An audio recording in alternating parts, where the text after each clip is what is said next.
ಮಾನಸಿಕ ಒತ್ತಡ ಬರುತ್ತಲ್ಲ, ಇದು ನಿಮ್ದು ಸಣ್ಣದಂತ ಹೇಳಕ್ಕಾಗಲ್ಲ, ಬಟ್ ನಾನು ಹೇಳ್ತಾ ಇರೋದು ಗ್ರಾಮೀಣ ಭಾಗದಿಂದ ಬರೋರು ಬಹಳ ಎದುರಿಸ್ತಾರೆ ಇದನ್ನ. ಒಂದು ಗ್ರಾಮೀಣ ಭಾಗದಿಂದ ಬಂದರು ಅಂತ ಹೇಳೋದು, ಇನ್ನೊಂದು ಇಂಗ್ಲಿಷ್ ಭಾಷೆ ಮೇಲೆ ಪಾರುಪತ್ಯ ಇಲ್ಲ ಅನ್ನೋದು. ಆ ಮೆಂಟಲ್ ಫೈಟನ್ನು ಯಾವ ರೀತಿ ಕಂಟ್ರೋಲ್ ಮಾಡಬಹುದು ಅಂತೀರಾ ಆಸ್ ಅ ಕಲಾವಿದನೂ ಹೌದು, ಯಾಕಂದ್ರೆ ಆ ಸಿಚುವೇಶನ್ ಇಂದ ಬಂದಿರೋರು. ಇನ್ಸೆಕ್ಯೂರಿಟಿ ಇತ್ತು ಅಂತ ನೀವು ಹೇಳಿದ್ರಿ, ಅದಕ್ಕೆ ಕೇಳ್ತಾ ಇದ್ದೀನಿ. I was A teacher also, ನಾನು ಲೆಕ್ಚರರ್ ಆಗಿದ್ದರಿಂದಾಗಿ ನಾನು ಅಂಥ ಮಕ್ಕಳನ್ನು ನೋಡಿದ್ದೀನಿ. ಅವು ನನಗೆ ಒಬ್ಬಳು ಸ್ಟೂಡೆಂಟು ಶೃಂಗೇರಿಯಿಂದ ಬಂದಿದ್ಲು ಡಿಗ್ರಿಗೆ, PU ತನಕ ಶೃಂಗೇರಿಲಿ ಓದಿ ಡಿಗ್ರಿಗೆ ಬಂದಿದ್ಲು. ಮಹಾನ್ ಬುದ್ಧಿವಂತೆ. ನಾನು ಮಾಡ್ತಿದ್ದಿದ್ದು ಕಾಮರ್ಸ್ ಪಾಠ ಆದ್ದರಿಂದ ಅಕೌಂಟ್ಸು ಇದರಲ್ಲೆಲ್ಲ 100 ಔಟ್ ಆಫ್ 100. ಆದರೆ ಇಂಗ್ಲೀಷಲ್ಲಿ 35 ತೊಗೊಳಕ್ಕೂ ಕಷ್ಟ ಆಗ್ತಿತ್ತು ಅವಳಿಗೆ. ಆದರೆ ಮುಂದೆ ಅವ್ರು ಚಾರ್ಟೆಡ್ ಅಕೌಂಟೆಂಟ್ ಆಗಿ ಇವತ್ತು she's runs a company, big company. ಇದಕ್ಕೆ ನಾವು ಅಂದರೆ ಆ್ಯಸ್ ಎ ಟೀಚರ್ ಅಥವಾ ನಾವು ಅವ್ರಿಗೇನು ಕಷ್ಟ ಅಂದರೆ just bring them out of that inferiority complex. ಅಂದರೆ ನಮಗೆ ಗೊತ್ತಿಲ್ಲ, ಅಯ್ಯೋ ಭಯ ಆಗುತ್ತದೆ. ಏನಕ್ಕೆ ಭಯ? ತಪ್ಪು ಮಾಡಿದ್ರೂ ಪರವಾಗಿಲ್ಲ. ಅಂದರೆ ನಮ್ಮಲ್ಲಿ ಬಹಳ ದೊಡ್ಡ ಇದು ಅಂದರೆ ತಪ್ಪು ಮಾಡಬಾರ್ದು ಅನ್ನುವಂಥದ್ದು. ಅಂದರೆ ಆಗ್ಬಿಟ್ರೆ ಮಾಡಿಬಿಟ್ರೆ ಅನ್ನೋದು, ಅದನ್ನು ಬಿಟ್ಟುಬಿಟ್ರೆ ಬೇಕಾದಷ್ಟು ಇದಾಗತ್ತೆ. ಸೊ ಆ ಬಿಡಿಸೋದೇ ದೊಡ್ಡ ಕೆಲಸ ಆ್ಯಕ್ಚುಲಿ. ಅದು ನಾವು ಹೇಳ್ತಿರ್ತೀವಿ, ಆ ಕ್ಷಣ ನಮ್ಗೆ ಬೇಕಾದಷ್ಟು ಅನುಮಾನಗಳಿರುತ್ತೆ, ಅದನ್ನು ಕೇಳಿಬಿಟ್ರೆ ಆ ಕ್ಷಣ ವಿ ಬಿಕಮ್ ವೈಸರ್, ಅದಕ್ಕಿಂತ ಬುದ್ಧಿವಂತರಾಗ್ತೀವಿ. ಅದನ್ನು ಕೇಳದೆ ಹಿಡಿದಿಟ್ಕೋತೀವಿ ನಾವು. ಆ ಹಿಡಿದಿಟ್ಕೊಳ್ಳೋದನ್ನು ಬಿಟ್ಟುಬಿಟ್ರೆ ನಾವು ಬಹಳಷ್ಟು ನಾವು ಎಲ್ಲಿ ಸುತ್ತ ಇರೋರು ನಮ್ಮನ್ನು ಸ್ಟುಪಿಡ್ ಅನ್ಕೋತಾರೋ ಅಂತ ಭಯ.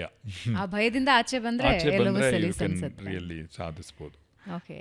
ಸೊ ಕಾಲೇಜ್ ದಿನಗಳಲ್ಲಿ ರಂಗಭೂಮಿಯಲ್ಲಿ ನಿಮ್ಮನ್ನು ಹೆಚ್ಚಾಗಿ ತೊಡಗಿಸ್ಕೊಂಡಿದ್ರಿ ನೀವು? ಹಾಂ, ಕಾಲೇಜ್ ದಿನಗಳಲ್ಲಿ ರಂಗಭೂಮಿ ಫುಲ್ ಟೈಮ್ ನಮಗೆ. ಅದು ಒಂದು 3 ತಿಂಗಳು ರಿಹರ್ಸಲ್ ಮಾಡ್ತಾಯಿದ್ವಿ. 3 ತಿಂಗಳಿಗೆ ಭಾನುವಾರ, ಗಣೇಶ ಹಬ್ಬ, ಅದು ಯಾವುದೂ ಇರ್ತಿರ್ಲಿಲ್ಲ ನಮಗೆ. It was rehearsals, classes rehearsals ಅಂತ ಅಷ್ಟು ತೊಡಗಿಸ್ಕೊಂಡಿರ್ತಿದ್ವಿ. ಆ್ಯಂಡ್ ದಟ್ ವಾಸ್ ಏನೋ ಅದು ಕೊಟ್ಟ ಅನುಭವ, ಖುಷಿ, ಇದೆಲ್ಲವೂ ಒಂದು ಟ್ರೆಷರ್ ಅದು. ನೀವು ಕಾಲೇಜ್ ಮುಗಿಸಿ ಸಂಕೇತ್ ಸೇರ್ಕೊಂಡ್ರಿ. ಯಾವುದು? ಆಗ ಶಂಕರ್ನಾಗಿದ್ರ? ಇಲ್ಲ, ನಾನು ಅನ್ಫಾರ್ಚುನೇಟ್ಲಿ ಶಂಕರ್ನಾಗ್ ಅವರು ಹೋದ ವರ್ಷ ಅಂದರೆ ಅವರು ಸತ್ತ ವರ್ಷಕ್ಕೆ 1 ವರ್ಷ ಕರೆಕ್ಟಾಗಿ ಹುಲಗೂರ ಹುಲಿಯವ್ವ ಅಂತ ಒಂದು ನಾಟಕವನ್ನು ಮಾಡಿದ್ರು. ಆ ನಾಟಕಕ್ಕೆ ಹೋಗಿದ್ದು ನಾನು. So exactly 1 year after Shankar passed ಅವೇ. ಸೊ ಇದಕ್ಕೆ ನಾನು ಸಂಕೇತಕ್ಕೆ ಬಂದಿದ್ದು. ಒಂದು ಅದ್ಭುತ ವ್ಯಕ್ತಿತ್ವ, ಇವತ್ತಿಗೂ ಮಾತನಾಡಿದ್ರೆ ಒಂದು ಅದ್ಭುತ ವ್ಯಕ್ತಿತ್ವದ ಬಗ್ಗೆ ಮಾತಾಡ್ತಿರ್ತಾರೆ. ನೀವು ಎಂಟರ್ ಆದಾಗ 1 ವರ್ಷ ಅಷ್ಟೇ ಆಗಿತ್ತು. ಹೌದು. ಏನು ಮಾತಾಡ್ತಿದ್ರು ಶಂಕರ್ನಾಗ್ ಅವ್ರ ಬಗ್ಗೆ? ನಮ್ಗೆ ಅದು ಬಹಳ ಕುತೂಹಲ ಇರ್ತಿತ್ತು. ಅರುಂಧತಿ ನಾಗ್ ಅವರು ಈಗ ಆಫ್ಕೋರ್ಸ್ ತುಂಬ ಆತ್ಮೀಯರಾಗಿದ್ದಾರೆ. ಆವಾಗ ಅವ್ರ ಬಗ್ಗೆ ಬಹಳ ಗೌರವ, ಭಯ ಇದೆಲ್ಲ. ಅವರು ತುಂಬ ಆತ್ಮೀಯವಾಗಿ ನಡೆಸ್ಕೊಳ್ತಿದ್ರು ನಮ್ಮನ್ನ. ಆ್ಯಂಡ್ ನಾವೆಲ್ಲ ಆಗಷ್ಟೇ ಕಾಲೇಜಿಂದ ಬಂದವರು. ಆದ್ದರಿಂದ ಒಂದು ಹೊಸ ಪ್ರೊಡಕ್ಷನ್ ತೊಗೊಂಡ್ರು. 2ನೇ ನಾಟಕ ನಂದು, ಅಲ್ಲಿ ಹಸಿರೆಲೆ ಹಣ್ಣೆಲೆ ಅಂತ. ಕಾಲೇಜ್ ಸ್ಟೂಡೆಂಟ್ಸಿನ ಕತೆ, ಅದು ಹಾಸ್ಟೆಲಲ್ಲಿ ನಡೆಯೋ ಕತೆ. ಸೊ ಅದರಲ್ಲೊಂದು ಮೇಜರ್ ರೋಲ್ ಮಾಡಿದೆ ನಾನು. ಅದು ವಯಸ್ಸಿನ ಕಾರಣಕ್ಕೆ ಮತ್ತು ಟ್ಯಾಲೆಂಟ್ ಕಾರಣಕ್ಕೂ ಗೊತ್ತಿಲ್ಲ, ಆ ಕ್ಯಾರೆಕ್ಟರ್ ನನಗೆ ಮಾಡಿದ್ಮೇಲೆ ಅಲ್ಲಿಂದ ನನಗೆ ಅವತ್ತಿಂದ ಅರುಂಧತಿ ನಾಗ್ ಅವರು ಇವತ್ತಿಗೂ ಅಷ್ಟೇ ಆತ್ಮೀಯರು. ಆದರೆ ಆಗ ಅವರು ನಮಗೆ ಅವರೇ ಫಸ್ಟ್ ನನಗೆ ಹೇಳಿದ್ದು, ಥಿಯೇಟರ್ ಮಾಡೋದು ಬೇರೆಯವ್ರಿಗೆ ಅಂದರೆ ನೋಡೋರಿಗೆ ಗ್ಲ್ಯಾಮರು, ಎಂಟರ್ಟೈನ್ಮೆಂಟು ಎಲ್ಲ, ಮಾಡೋರು ನಮಗಲ್ಲ. ನೀವು ಸಂಡೇ, ನಾನು ಒಂದು ರಿಹರ್ಸಲ್ಗೆ ಸಂಡೇ ಹೋಗ್ಬಿಟ್ಟು ಸ್ವಲ್ಪ ಬೇಗ ಹೋಗ್ಬೇಕು ನಾನು ಇವತ್ತು ಅಂದಿದ್ದೆ. ಆವಾಗ ಹೇಳಿದರು ಅರುಂಧತಿಯವರು, ಅವ್ರಿಗೆ ಇದು ನಮಗಲ್ಲ, ನಮಗೆ ಹಾಲಿಡೇಸು ಇದು ಅದು ಅಂತ ನೋಡ್ಕೊಂಡು we have to entertain on Sundays, on Saturdays, because they are free. ಅವ್ರು ಬರೋದು ಮನೋರಂಜನೆಗಾಗಿ ಅವತ್ತೇ. ಸೊ ನಮಗೆ ಅವತ್ತು ವರ್ಕಿಂಗ್ ಡೇ ಅದು ಅಂತ. ಸೊ ಇಂಥ ಟಿಪ್ಸ್ಗಳು ಮತ್ತು ಲೈಟ್ಸ್ ಹೆಂಗೆ ತೊಗೋಬೇಕು ಸ್ಟೇಜ್ ಮೇಲೆ, ಇದೆಲ್ಲವನ್ನು ಸಣ್ಣ ಸಣ್ಣ ವಿಚಾರಗಳನ್ನು ಇಂಟ್ರಿಕಸೀಸ್ನ ಭಾಳ ಚೆನ್ನಾಗಿ ಹೇಳ್ಕೊಟ್ಟಿದ್ರು ಅವರು.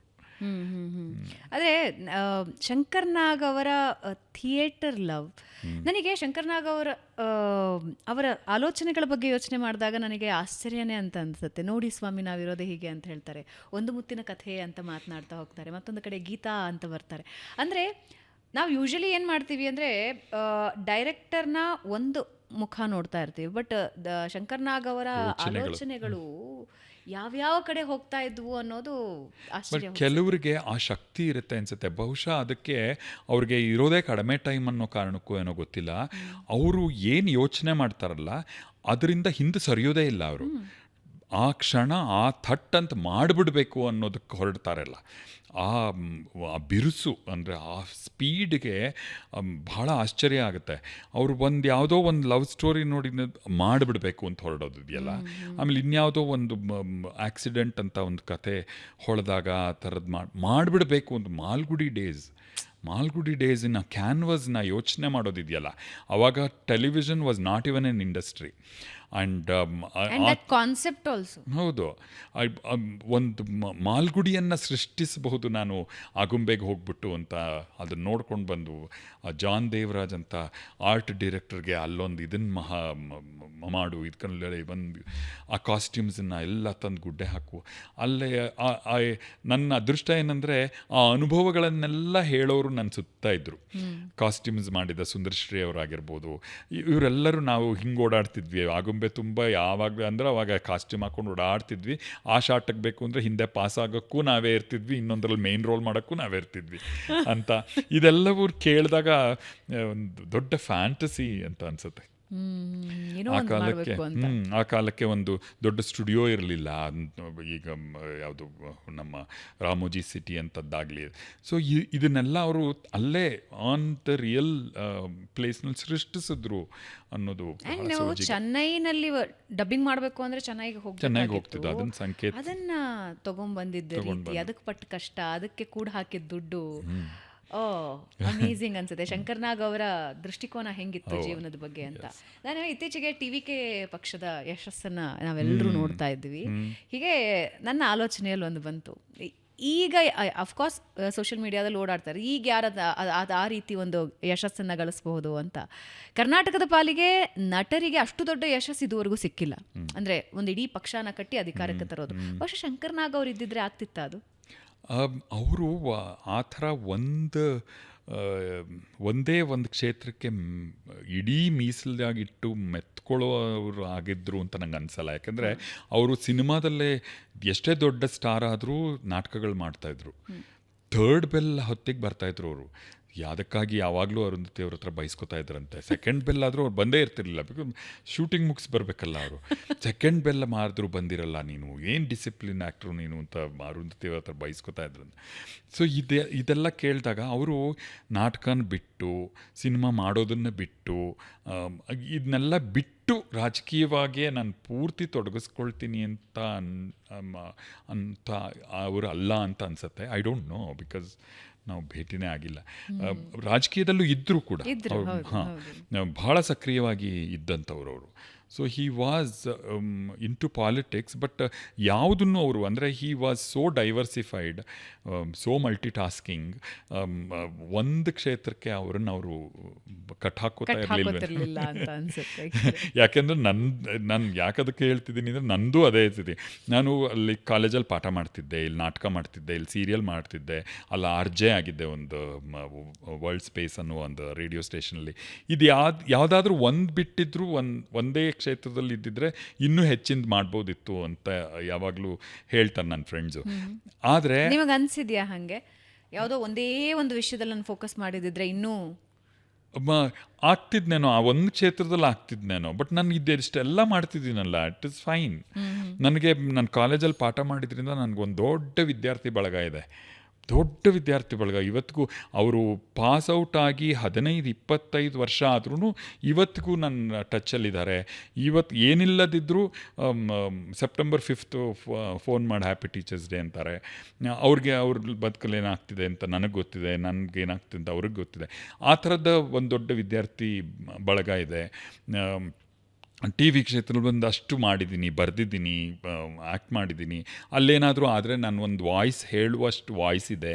ಸಿನಿಮಾದಲ್ಲಿ ಒಂದಷ್ಟು ಪಾತ್ರಗಳು ಮಾಡಿ ಇದೆಲ್ಲವೂ ಮಾಡಿದ್ದೀನಿ. ಒಂದೇ ಇದ್ದಿದ್ರೆ ಒಂದು ಕ್ಷೇತ್ರದಲ್ಲಿ ಏನೋ ಆಗ್ಬಿಡ್ತಿದ್ದೇನೋ ಗೊತ್ತಿಲ್ಲ. ಆದರೆ ಇದೆಲ್ಲ ಮಾಡಿರೋದ್ರ ಬಗ್ಗೆ ನಂಗೆ ಭಾಳ ಖುಷಿ ಇದೆ, ಸಂತೃಪ್ತಿ ಇದೆ, ಭಾಳ ತೃಪ್ತಿ ಇದೆ.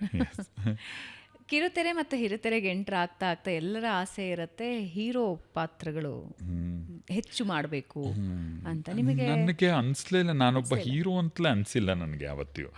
ಸೊ ನನಗೆ ಅನಿಸ್ದೆ ಯಾವಾಗಲೂ ಅಷ್ಟೇ, ನಾವು ಏನು ಅನ್ಕೋತೀವಿ, ಮ್ಯಾನಿಫೆಸ್ಟ್ ಮಾಡ್ತೀವಿ, ನಾನು ಇದೇ ಆಗಬೇಕು ಅಂತ ಹೊರಡ್ತೀವೋ ಅದರಲ್ಲಿ ಬಹುಶಃ ಒಂದು ಅರ್ಧ ಆದರೂ ಆಗ್ತೀವಿ. ಮ್ಯಾನಿಫೆಸ್ಟೇಷನ್ ನಂಬಿಕೆ ಇದೆ?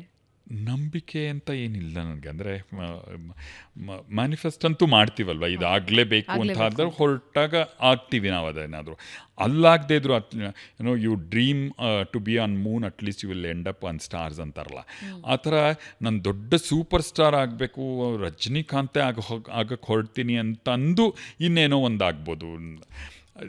ಯೋಚನೆ ಮಾಡೋದು ನಾನು ಯಾವತ್ತಿಗೂ ನನ್ನ ಸಿನಿಮಾ ಹೀರೋ ಆಗಬೇಕು ಅಥವಾ ಇವನ್ ಸೀರಿಯಲಲ್ಲೂ ಸೀರಿಯಲ್ ಭಾಳಷ್ಟು ಸೀರಿಯಲ್ಗಳಲ್ಲಿ ಲೀಡ್ ಮಾಡಿದ್ದೀನಿ, ಆದರೆ ಆ ಕಾಲಕ್ಕೆ ಅದು ಲೀಡು ಹೀರೋ ಅಂತ ಯಾವತ್ತೂ ಅದಕ್ಕೆ ಭಾವು ಕೊಟ್ಟಿರಲಿಲ್ಲ ಯಾರೂ.